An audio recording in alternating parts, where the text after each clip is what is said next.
Hello દોસ્તો, આપણે special Gujarat police ભરતી માટે જીસીઆરટી સિરીઝ જોઈએ છીએ. એમાં આપણે ધોરણ 8 સામાજિક વિજ્ઞાનના ક્રમશ પાઠવાદ મોસ્ટ આઈપી પ્રશ્ન જોઈએ છીએ. એમાં આપણે 13 પાઠના મોસ્ટ આઈપી પ્રશ્ન જોઈ નાખ્યા છે. તે પ્રશ્ન ખૂબ જ મહત્વના છે. જો તે પ્રશ્નો તમે ના જોયા તો જોઈ નાખજો, તે તમને પ્લેલિસ્ટમાં મળી જશે. અને અત્યારે આપણે સામાજિક વિજ્ઞાનના 14મા પાઠના મોસ્ટ આઈપી 15 પ્રશ્ન જોવાના છીએ. દોસ્તો, હા, 15 જ પ્રશ્ન જોવાના છે. આ પાઠનું નામ છે આપત્તિ વ્યવસ્થાપન. દોસ્તો, આપણે આ 14મા પાઠના 15 પ્રશ્ન જોઈ નાખશું એટલે બધા જ આઈપી પ્રશ્ન પૂરા, એટલે કે આપત્તિ વ્યવસ્થાપનના બધા જ આઈપી પ્રશ્ન પૂરા તેમ સમજવાનું છે. અને લાસ્ટમાં તમને આ પાઠના પ્રશ્નોમાંથી એક વિધાનવાળો સ્ટાર પ્રશ્ન પણ આપવામાં આવશે, તો લાસ્ટ સુધી બન્યા રહેજો. તો ચાલો દોસ્તો, શરૂ કરીએ આજના પ્રશ્નો. અને હા દોસ્તો, હજુ સુધી જો તમે મારી ચેનલ સાથે જોડાણા નથી તો જોડાઈ જજો, કેમ કે દોસ્તો આપણે વારાફરતી બધા જ પાઠ્યપુસ્તકોના મોસ્ટ આઈપી પ્રશ્ન જોઈએ છીએ. તો અમારી ચેનલ સાથે જોડાઈ જજો, એટલે કે ચેનલને સબસ્ક્રાઇબ કરી નાખજો. તો ચાલો દોસ્તો, શરૂ કરીએ આજના ધોરણ 8 સામાજિક વિજ્ઞાનના 14મા પાઠના મોસ્ટ આઈપી 15 પ્રશ્નો. દોસ્તો, વિડીયો થોડો ટૂંકો છે પણ મહત્વનો છે, એટલે 5 મિનિટ આપીને વિડીયોને પૂરેપૂરો જોઈ લેવો. ચાલો જોઈએ આજના પ્રશ્નો. પ્રશ્ન 1, આપત્તિને કેટલા પ્રકારોમાં વહેંચવામાં આવે છે? તો દોસ્તોનો આન્સર આવશે ઓપ્શન એ, 2 પ્રકારે. આપત્તિને 2 પ્રકારે વહેંચવામાં આવે છે. તો દોસ્તો, કયા 2 પ્રકાર? તો જોઈએ તો આપત્તિના 2 પ્રકાર છે, કુદરતી આપત્તિઓ અને માનવ સર્જિત આપત્તિઓ.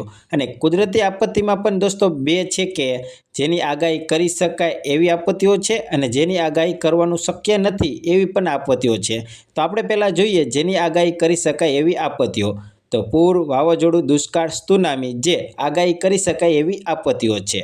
અને જેની આગાહી કરવાનું શક્ય નથી એવી આપત્તિઓ ભૂકંપ, જ્વાળામુખી, દાવાનળ એટલે કે જંગલની આગ જેવી, જે પૂરું એટલે કે તેની આગાહી કરવાનું શક્ય નથી. અને માનવ સર્જિત આપત્તિઓમાં આગ, ઔદ્યોગિક અકસ્માત, બોમ્બ વિસ્ફોટ, હુલ્લડ વગેરે જે માનવ સર્જિત આપત્તિઓ છે. તો દોસ્તો તમે યાદ રાખી લેજો. પ્રશ્ન 2, ગુજરાતમાં જે તીડનું આક્રમણ થાય છે તે તીડની કઈ પ્રજાતિ છે? તો દોસ્તો આન્સર આવશે ઓપ્શન સી, ડેઝર્ટ લોક્ટસ. ગુજરાતમાં જે તીડનું આક્રમણ થાય છે તે તીડની ડેઝર્ટ લોક્ટસ નામની પ્રજાતિ છે. અને દોસ્તો આ ફોરેસ્ટ ગાર્ડની એક્ઝામમાં પૂછાઈ ગયેલ છે આ પ્રશ્ન. પ્રશ્ન 3, નીચેનામાંથી કઈ આપત્તિ પૂર્વ આગાહી થઈ શકે તેવી છે? તો દોસ્તો આન્સર આવશે ઓપ્શન બી, પૂર. નીચેનામાંથી પૂર એ આપત્તિ, જે પૂર આપત્તિ છે તે પૂર્વ આગાહી થઈ શકે છે, એટલે કે ભૂકંપ, દાવાનળ, જ્વાળામુખીની આગાહી કરી શકાતી નથી. પ્રશ્ન 4, નીચેનામાંથી કઈ આપત્તિ માનવ સર્જિત છે? તો દોસ્તો તમને પણ ખ્યાલ આવી જ ગયો હશે હવે, અને આન્સર આવશે ઓપ્શન સી, હુલ્લડ. પૂર, દાવાનળ, ભૂકંપ જે માનવ સર્જિત આપત્તિ નથી. પ્રશ્ન 5, કોવિડ-19 નામ કોના દ્વારા આપવામાં આવ્યું છે? તો દોસ્તો આન્સર આવશે ઓપ્શન એ, WHO દ્વારા. કોવિડ-19 નામ WHO દ્વારા આપવામાં આવ્યું છે. અને દોસ્તો અત્યારે હવે પ્રશ્ન પૂછવાની રીત બદલાઈ ગઈ છે. સિમ્બોલ આપી દે છે અને જણાવે છે કે ઉપરનો સિમ્બોલ કોનો છે. તો દોસ્તો યાદ રાખજો, WHO એટલે કે વર્લ્ડ હેલ્થ ઓર્ગેનાઇઝેશનનો સિમ્બોલ છે. અને બધા જ ઇમ્પોર્ટન્ટ જે અમુક સંસ્થાઓ છે તેના સિમ્બોલ પણ યાદ રાખવા જોઈએ મારા ખ્યાલથી. અત્યારે ગમે તે રીતે અત્યારે આપણે પ્રશ્ન પૂછી શકે છે, એટલે સિમ્બોલ પણ આપણે યાદ રાખવા જોઈએ. પ્રશ્ન 6, ઔદ્યોગિક અકસ્માતમાં ગેસ ગળતર થાય તો શું કરવું જોઈએ? તો દોસ્તો આનો એટલે કે પાઠ્યપુસ્તકમાં દોસ્તો આનો આન્સર ઓપ્શન બી, પવનથી વિરુદ્ધ દિશામાં દોડી જવું જોઈએ. પણ દોસ્તો હું આનો આન્સર સી પણ આપીશ, એટલે કે ઓપ્શન બી અને સી બંને સાચા છે તેમ કહી શકાય. મોં પર રૂમાલ બાંધી દેવો જોઈએ અને પવનથી વિરુદ્ધ દિશામાં દોડી જવું જોઈએ. ઔદ્યોગિક અકસ્માતમાં ગેસ ગળતર થાય તો મોં પર રૂમાલ બાંધી દેવો જોઈએ અને પવનથી વિરુદ્ધ દિશામાં દોડી જવું જોઈએ. તે રીતે મારો આન્સર છે. અને પણ પાઠ્યપુસ્તકમાં ઓપ્શન બી, પવનથી વિરુદ્ધ દિશામાં દોડી જવું જોઈએ તેવો આન્સર આપ્યો છે. પ્રશ્ન 7, ઈસવીસન 2019-2020ના વર્ષમાં કઈ મહામારીએ વિશ્વને ભરડો લીધો હતો? તો વિશ્વને ભરડામાં લીધો હતો તેમ કહી શકી. તો દોસ્તો આન્સર આવશે ઓપ્શન ડી, કોરોના. દોસ્તો એ તો તમને બધાને ખ્યાલ જ છે.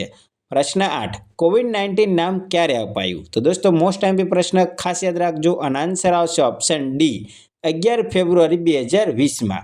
દોસ્તો કોવિડ-19 નામ 11 ફેબ્રુઆરી 2020માં આપવામાં આવ્યું હતું. પ્રશ્ન 9, વિશ્વમાં તીડની અંદાજે કેટલી પ્રજાતિઓ જોવા મળે છે?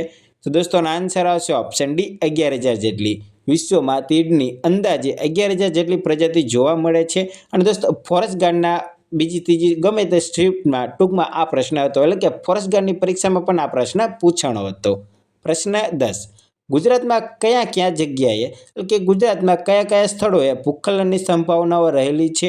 તો દોસ્તો આન્સર આવશે ઓપ્શન એ સાપુતારા, ઈડર, અંબાજી જેવા સ્થળે ભૂસ્ખલનની સંભાવના રહેલી છે. પ્રશ્ન 11. તીડ કઈ વનસ્પતિ ખાતા નથી? તો દોસ્તો આમાં કે પાઠ્યપુસ્તકમાં ઓપ્શન બી લીમડો આપેલો છે, પણ આપણે સમજવાનું કે કડવી વસ્તુ જે કડવી થતી હોય તે નથી ખાતા, એટલે કે તીડ રે કડવી વસ્તુ નથી ખાતા, એટલે કે લીમડા જેવી વનસ્પતિઓ નથી ખાતા. પ્રશ્ન 12. ગુજરાતમાં જે તીડનું આક્રમણ થાય છે તે તીડ બીજા કયા નામે ઓળખાય છે? તો દોસ્તો તમને પણ બધાને ખ્યાલ જ હશે અને આન્સર આવશે ઓપ્શન એ ખાઉધરા તીડ. ગુજરાતમાં જે તીડનું આક્રમણ થાય છે તે તીડને આપણે ખાઉધરા તીડના નામે ઓળખીએ છીએ. પ્રશ્ન 13. નીચેનામાંથી કઈ આપત્તિ પૂર્વ આગાહી થઈ ન શકે તેવી છે?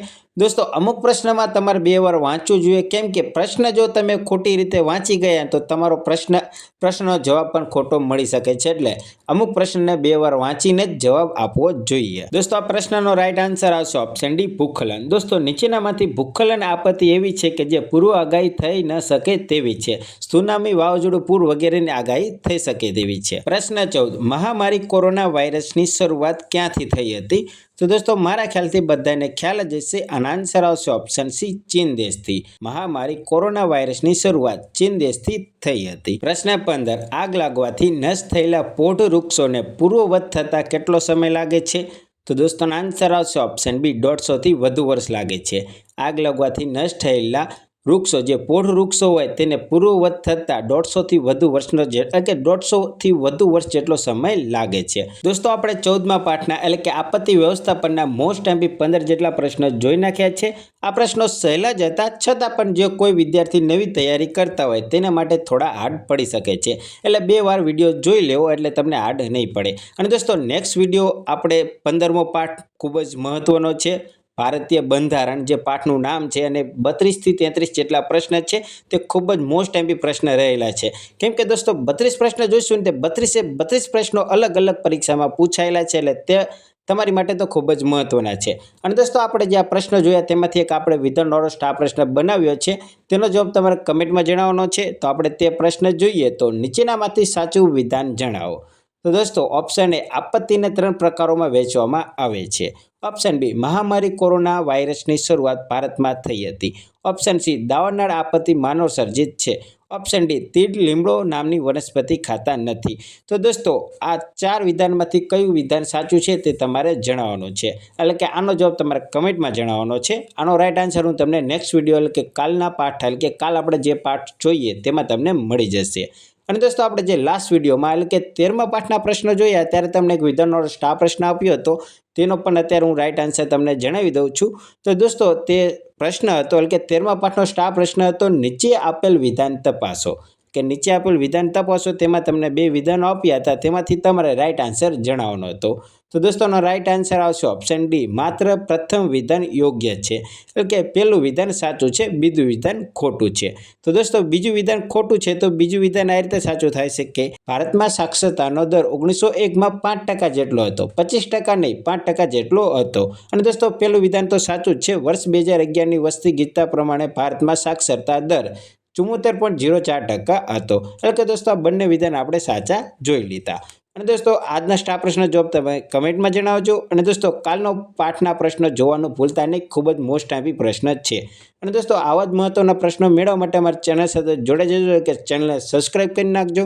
ચાલો દોસ્તો મળીએ બીજા વિડીયોમાં. જય હિન્દ, જય ભારત.